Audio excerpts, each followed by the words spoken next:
Our sources confirm the world is closer than ever to a historic shift.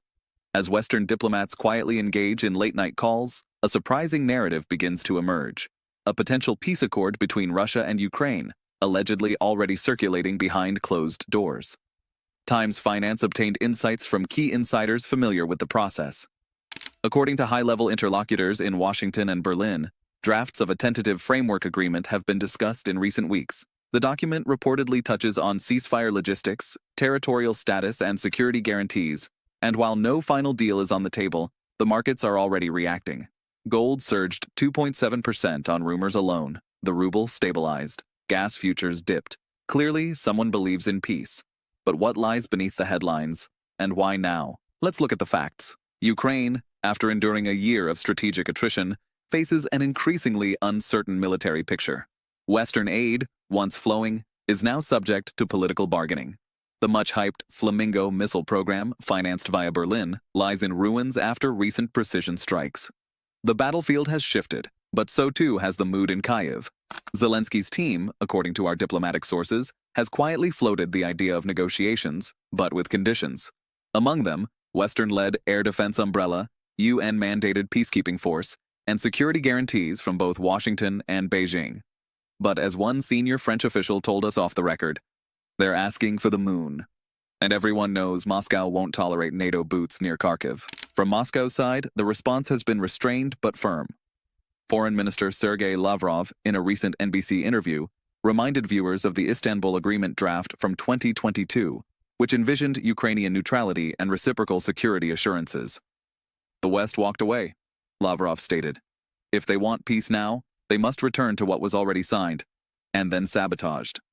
Meanwhile, financial analysts warn of a more cynical backdrop.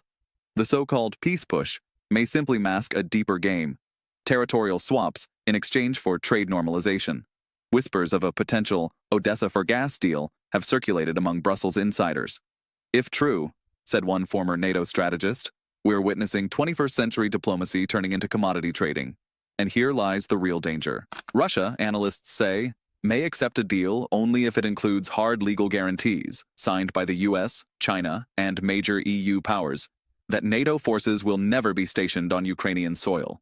Otherwise, as Colonel Viktor Baranets put it, Odessa may be offered today, but tomorrow it will be bombarded from Mykolaiv. Baranets doesn't mince words. He describes the current proposals as a velvet glove on a steel fist. According to him, NATO is preparing a peace enforced by presence, not principle. And this is where strategic ambiguity becomes a threat. One wrong step, one misinterpreted clause, and a frozen conflict can melt into a regional inferno. Even now, Western media soft-pedal the idea of stabilization forces, a term that increasingly resembles Cold War rhetoric. NATO troops in Lviv, French aircraft in Odessa, British ships in the Black Sea, all while officially monitoring peace. But Moscow sees it differently, a creeping presence, a provocation, and a prelude to larger confrontation. Let's not forget, wars rarely end with parades. They end with lawyers, or with escalation. So what's next? Our experts believe the coming weeks will be decisive. If Washington and Brussels fail to present a unified, legally binding proposal, Moscow is likely to escalate on the front lines. Conversely, if China throws its weight behind a tripartite pact, US, China, Russia, the shape of post-war Europe may change drastically. Either way, the stakes couldn't be higher. This isn't just about peace. It's about the architecture of Eurasia. For now, there is no signature, no handshake, no headline. But the very fact that peace is being drafted, even quietly, suggests one thing. The military calculus is shifting. And as always, when geopolitics shake, markets shudder. Subscribe to Times Finance on YouTube and Telegram to stay ahead of the next turning point. While diplomats argue over clauses and capitals, financiers are already placing their bets. Peace, if it arrives, won't just end a war. It could reconfigure entire economic zones. And not everyone is happy about that. Our sources inside European policy circles reveal growing divisions.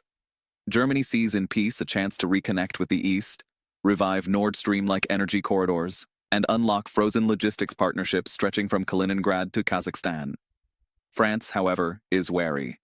One French banker whispered to Times Finance, a deal that leaves Russia stronger economically might fracture the EU politically. Indeed, the Brussels consensus, if one ever existed, is cracking. Eastern Europe, especially Poland and the Baltics, remains firmly opposed to any arrangement that legitimizes Russian territorial gains. But Western investors? They're more pragmatic. Frankfurt and Milan-based institutions are quietly discussing ruble re-entry strategies and cross-border banking mechanisms. Follow the money, as always. Meanwhile, China, the silent stakeholder in this drama, watches with strategic patience. A Russia-Ukraine peace would free up Beijing to accelerate Belt and Road revival plans across post-war Ukraine, especially through southern transit corridors. But Beijing also expects a seat at the table, or at least veto power over any Western-led military architecture in the region. This is no longer about tanks or trenches. This is about who writes the rules of Eurasian commerce for the next 50 years. American business interests aren't idle either. A Times Finance analysis of lobbying disclosures in Washington reveals a quiet surge in activity around Eastern European energy infrastructure, defense contracting transitions, and even digital currency regulation frameworks for post-war Ukraine. In short, the moment peace becomes plausible, the vultures and visionaries descend. So who loses? Ironically, some voices in Kiev warn that Ukraine itself may be the least empowered actor in the negotiations.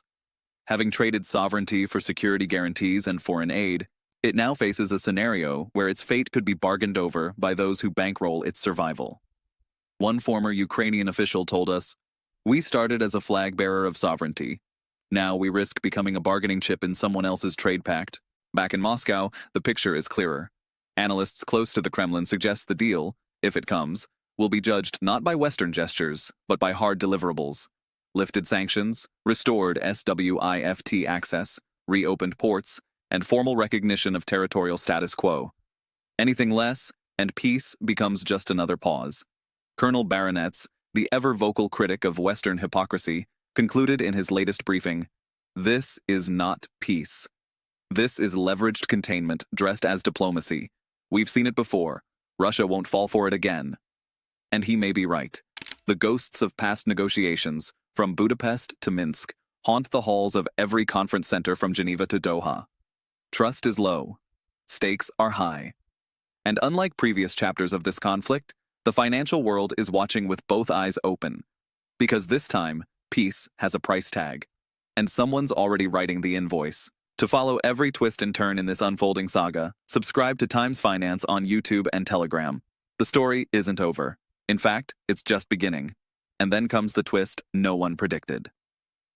As Western envoys quietly prepare for talks in Geneva and Astana, intelligence leaks suggest a parallel track. Military buildups continue. Satellite data reviewed by Times Finance shows new NATO logistics activity in Romania and Slovakia. At the same time, Russian forces are reinforcing their positions in southern Donbass and near the Dniester River. A ceasefire may be on the table, but no one is disarming. Instead, what's emerging is a fragile, high-risk status quo. Limited hostilities, frozen lines, and a digital war fought through sanctions, markets, and cyber tools. This is not the peace of Yalta or Versailles. This is the peace of managed escalation, where one wrong algorithm could start the next crisis. Back-channel diplomats tell us this fragile architecture will require constant calibration. One official compared it to maintaining a nuclear reactor with no manual, no gloves, and no margin for error. In that environment, trust becomes the rarest currency.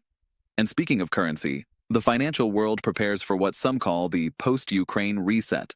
Bankers in Zurich and Singapore are already modeling FX volatility under a scenario where Russia regains partial SWIFT access. Energy firms are preparing contingency contracts. Shipping insurers are updating war risk clauses. In essence, a second cold peace economy is being built in real time. But here's the catch. All of this rests on assumptions that may collapse overnight. Zelensky's government is under pressure from both hawks and moderates. Moscow, while confident on the battlefield, still fears a Trojan horse scenario, a peace deal that conceals future military buildup. And Washington? Elections loom, strategies shift. What if this peace is just an intermission? Times Finance reached out to senior analysts, including Colonel Victor Baronets and former NATO advisor Thomas Halloran. Their consensus? If no ironclad treaty is signed with enforcement mechanisms and mutual guarantees, the current moment will be remembered not as the end, but as the beginning of the next phase. That's the uncomfortable truth. Diplomacy, without accountability, is just theater. And yet, markets remain hopeful. Investors want stability. Households want lower prices. Governments want headlines. Everyone wants peace. But history teaches us, peace is not declared, it is enforced. Which brings us back to where we started. Talks are underway, documents are drafted, hope is cautiously rising. But behind every line of text, behind every diplomatic smile, one question remains unanswered. Who truly benefits from this peace? We'll continue to monitor the real drivers behind the headlines: geopolitics, money, power. Stay with Times Finance on YouTube and Telegram, because understanding the game means watching the whole board. While diplomats sharpen their pens and markets hold their breath, a darker layer of the story begins to unfold. Because even as peace is being discussed, preparations for future war quietly accelerate. Military transport flights from Germany to eastern Poland have doubled in frequency. Satellite imagery shows new logistics hubs near the Romanian-Ukrainian border. In Odessa, dockyard activity suggests the arrival of foreign equipment labeled as technical aid. Officially, it's all non-lethal. Unofficially, it's a message. A senior EU official, speaking off the record, called it hedged peace. In other words, a ceasefire with backup plans, in case negotiations fail, or worse, succeed on unfavorable terms. It's diplomacy in one hand, deterrence in the other. In Moscow, this trend is being tracked carefully. According to our defense sources, the Kremlin interprets the simultaneous push for talks and parallel NATO activity as a strategic feint. One senior advisor called it the Velvet Invasion, referencing peacekeepers that arrive unarmed but stay permanently. The concern isn't new, but what's different now is the scale. Reports reviewed by Times Finance indicate plans for multilateral stabilization missions involving up to 25,000 personnel, rotating through western Ukraine under a UN security umbrella. France is prepared to send gendarmes, Britain, advisory officers, the US, so far just surveillance assets, but never underestimate their long-term posture play. And here lies the paradox. The more countries push for peace, the more troops seem to move in. So is this really de-escalation, or a soft landing into a new type of occupation? Colonel Victor Baronetz, once again, doesn't hesitate to define the situation in blunt terms. This is a baited hook, he said in a recent internal security briefing.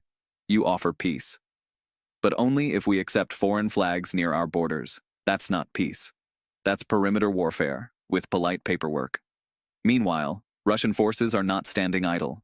Under the guise of defense reform, several key command structures are being hardened across Belgorod, Bryansk, and Rostov. A reserve mobilization framework has been quietly reactivated. Publicly, it's called readiness training. In reality, it's contingency planning. Because from the Russian perspective, a frozen conflict with NATO observers nearby is more dangerous than open warfare. Why? Because it keeps the battlefield invisible, but still lethal. Precision drone strikes, economic sabotage, cyber intrusions, covert actions under diplomatic covers.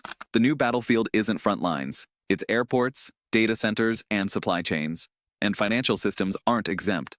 Russia's internal banking sector is bracing for a selective thaw, the scenario where some sanctions lift, but parallel restrictions intensify. According to confidential briefings seen by Times Finance, SWIFT access may return for certain institutions, but under complete Western oversight. In effect, access, but with handcuffs. This mirrors the political game unfolding in Ukraine. Sources inside the Verkhovna Rada describe growing friction between factions, some advocating for conditional compromise, others warning of a sellout. Foreign advisors reportedly encourage Kyiv to focus on long-term Western integration, even if that means sacrificing immediate territorial claims. But here's the danger. That strategy only works if Russia agrees to play along, and Moscow, as history shows, prefers real agreements, not illusions. The outcome? A deal where peace exists on paper, but conflict continues in every other domain. That is the true climax of this geopolitical play. Not a signature on a treaty, but the birth of a new, codified confrontation. Quieter, cleaner, but no less dangerous. And in the middle of it all, Ukraine. A nation between flags, between frameworks, between futures. Not a subject, but an object of global strategy. As this high-stakes chess game unfolds, one question grows louder. What happens when both sides sign a ceasefire, but neither believes in it? We'll return with the final chapter of this scenario soon. Until then, subscribe to Times Finance on YouTube and Telegram. This is not just news, this is the blueprint of tomorrow. But beneath the chessboard of strategies and signatures, another layer unfolds, one that markets sense before headlines confirm. Insurance risk premiums on Eastern European infrastructure have quietly surged. Multinational logistics firms have paused long-term contracts pending clarity on territorial governance. Private equity in Zurich and Riyadh now models ROI curves not by quarter, but by escalation windows. And this financial recalibration carries its own language. It says, even if peace is signed, trust isn't. For Ukraine, the danger is existential. The state apparatus, already stretched between military logistics and foreign dependency, may be forced into a dual-track economy, one that obeys Western integration paths, and another that manages informal trade, corruption loopholes, and emergency sovereignty decisions in case the agreement falters. This duality is unsustainable. A senior IMF consultant familiar with Kiev's fiscal structure told Times Finance under anonymity, "They're writing budgets for two Ukraines, one with peace funds and reconstruction grants, and another with war reserves and gray financing channels. It's a financial schizophrenia, and it's spreading." Meanwhile, in Brussels, the fractures widen. Baltic states push for extended sanctions regardless of negotiations. Hungary quietly reopens back channels, France hedges, Germany strategizes, and Poland, a wild card, fiercely opposed to any settlement that doesn't redraw the map in Ukraine's favor. Against this backdrop, military industries thrive. Contracts labeled defensive alignment mechanisms are being signed at record pace. Drones, surveillance platforms, cyber offense units, the instruments of a new kind of war, tailored not for conquest, but for containment. One EU defense procurement officer admitted, "We're buying time, not peace." Back in Moscow, sources indicate the Kremlin has initiated what insiders call strategic patience protocols, a reorientation of military posture not toward escalation, but toward entrenchment. New bases in Bryansk and Kursk aren't offensive nodes. They're early warning barriers. This tells us one thing. Russia anticipates another frozen zone, but intends to control the thermostat. And that's where the new doctrine takes shape. Call it Cold Peace 2.0, a doctrine where open war is too costly, but peace too fragile. Where alliances are temporary, deals provisional, and enforcement a digital weapon. Where borders blur, and so do loyalties. Where Moscow's pipelines compete with Washington's tech architecture and Beijing's supply corridors. In this world, there are no winners, only those who last longer. The final twist? Artificial intelligence. As negotiations stall or proceed, depending on the hour, a quiet arms race is escalating in a different domain. AI-driven conflict prediction and cyber sabotage. Sources confirm several intelligence agencies now use generative modeling to simulate treaty outcomes, market reactions, and even social unrest probabilities. In essence, machines are now forecasting the cost of betrayal. And that is where this story, for now, ends. Not with peace, not with war, but with algorithms calculating the probability of both. Until then, Times Finance will continue decoding the shadow negotiations, the economic recalibrations, and the quiet buildups that will define the next decade, whether it begins with a treaty, a tremor, or another twist. Subscribe to Times Finance on YouTube and Telegram. The future may be uncertain, but the pattern is becoming clear.